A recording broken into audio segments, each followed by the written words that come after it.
Voltamos à entrevista com Ludmila Rodrigues Machado, treinadora de ginástica rítmica, falando um pouco sobre o esporte.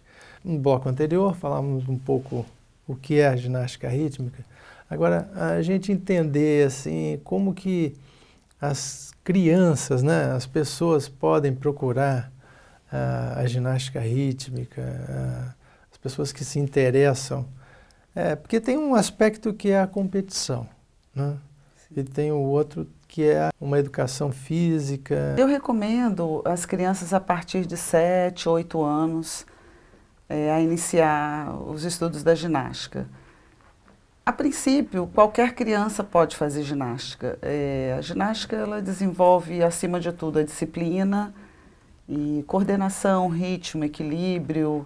É um esporte, embora hoje tem homens também fazendo a ginástica, mas como modalidade olímpica é só feminino.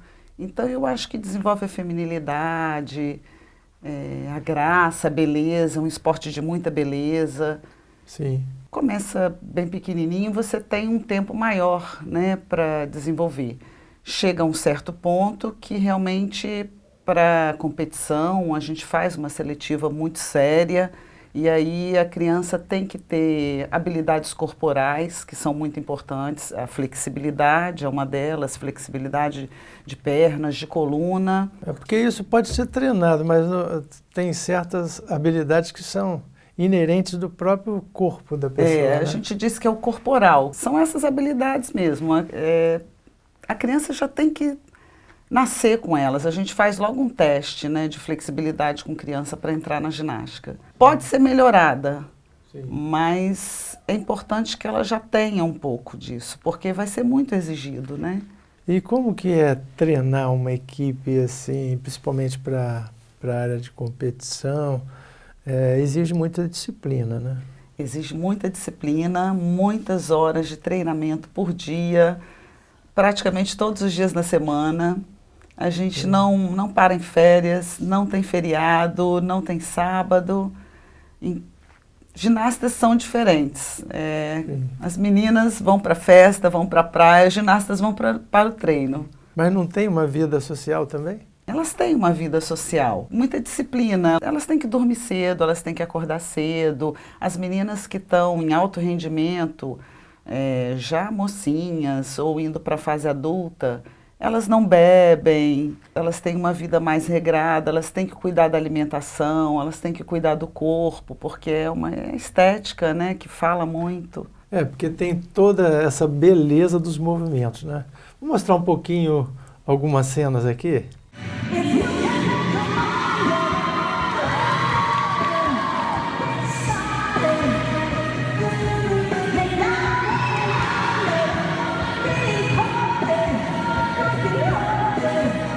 Essa cena foi gravada onde? Esses últimos vídeos que eu trouxe foram gravados em Caraguatatuba, litoral norte de São Paulo, nessa última competição que nós participamos.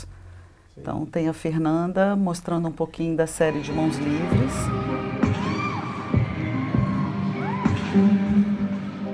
A Jéssica com a série de fita, as duas foram campeãs, medalha de ouro.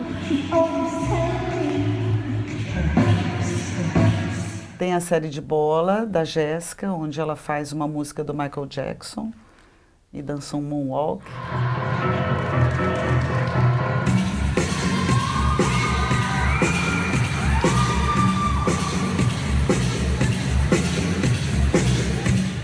Tem a Fernanda fazendo uma série de massas que foi montada por uma técnica búlgara muito conceituada. E essa série ela também foi campeã da Copa São Paulo, ganhou medalha de ouro. E tem o conjunto 5 arcos que foi feito pela treinadora olímpica Mônica Queiroz, que é minha parceira de trabalho.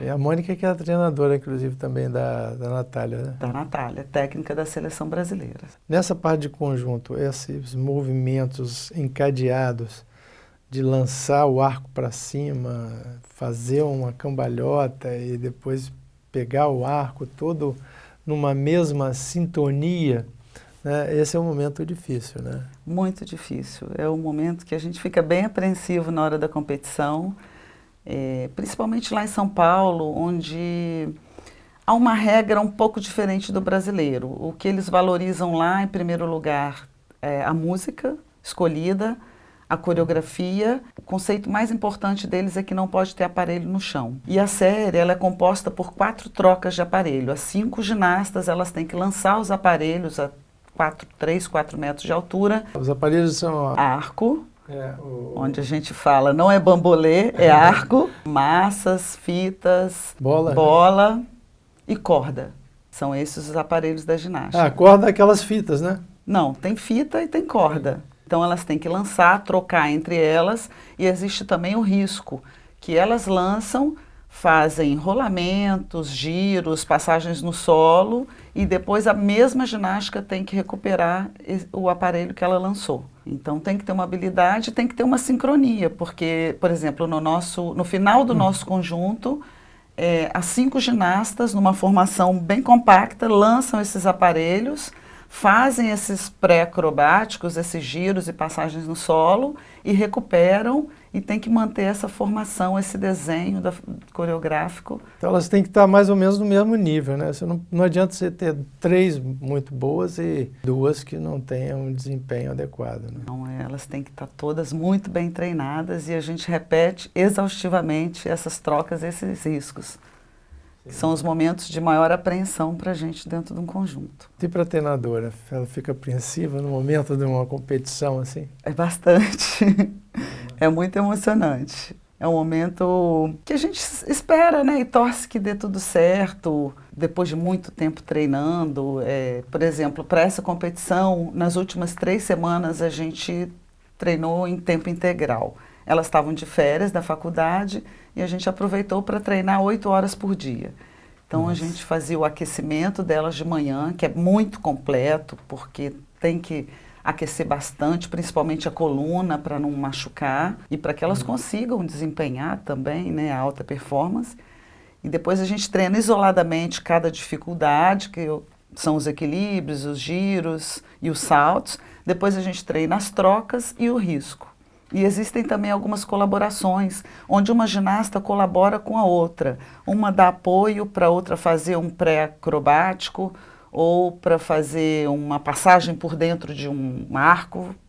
Sim. E elas têm que estar em comunicação, em contato uma com a outra. Dependendo do risco, dos lançamentos, isso tem valores diferentes.